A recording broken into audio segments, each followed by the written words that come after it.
एक रात जब आकाश में बादलों ने चांद को ढक लिया था और नगर की गलियों में सन्नाटा पसर गया था, राजमहल के सिंहासन कक्ष में एक रहस्यमयी छाया धीरे धीरे उतरी।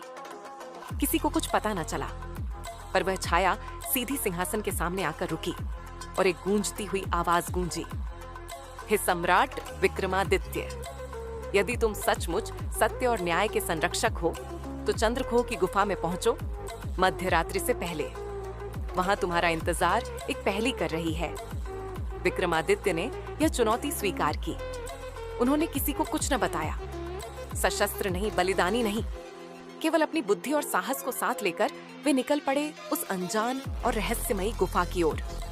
रास्ता जंगली था, अंधकार से भरा, लेकिन उनके कदम रुके नहीं। चंद्रखोह की गुफा एक प्राचीन पर्वत श्रृंखला में छिपी थी। चारों ओर धुंध फैली थी और गुफा के द्वार से रह रहकर नीली रोशनी बाहर आ रही थी। वहां एक असहज शांति थी, जैसे समय खुद थम गया हो। विक्रमादित्य गुफा में प्रवेश करते हैं। अंदर जाते ही सामने उन्हें एक वृद्ध साधु दिखाई देता है। उसका चेहरा धुएं से घिरा था और पास ही एक चमकता हुआ यंत्र रखा था जो घड़ी की तरह दिखता, पर वैसा नहीं था। स्वागत है सम्राट विक्रमादित्य, साधु बोला। मैं काल पुरुष हूँ, समय का रक्षक। ये जो यंत्र तुम देख रहे हो वह समय को थामने की शक्ति रखता है, परंतु यदि यह गलत हाथों में चला गया तो समस्त कालचक्र बिगड़ जाएगा। विक्रमादित्य ने गंभीर दृष्टि से यंत्र को देखा।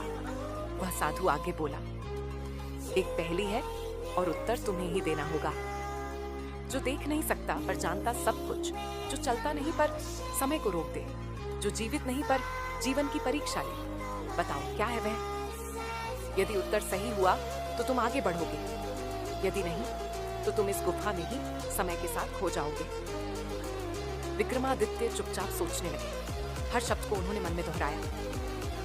जो देख नहीं सकता पर जानता सब कुछ, जो समय को रोक देता है, जो जीवन की परीक्षा लेता है। अचानक उनके मन में जैसे कोई दीपक जल उठा। उत्तर है मृत्यु, उन्होंने निश्चय पूर्वक कहा। गुफा का वातावरण एकाएक बदल गया। दीवारें कंपन करने लगी, साधु की आकृति धुंधलाने लगी। वह अब एक आर्षी का रूप ले चुका था, तेजस्वी, दिव्य। सम्राट विक्रमादित्य, वह बोला, तुमने सत्य उत्तर दिया। मृत्यु ही है जो अनदेखी है पर सर्वज्ञ है। समय को रोक देती है और जीवन की अंतिम परीक्षा वही लेती है। पर ध्यान रखना, यह यंत्र एक प्रतीक है और यह यात्रा मात्र एक परीक्षा नहीं थी, ये एक झलक थी भविष्य की।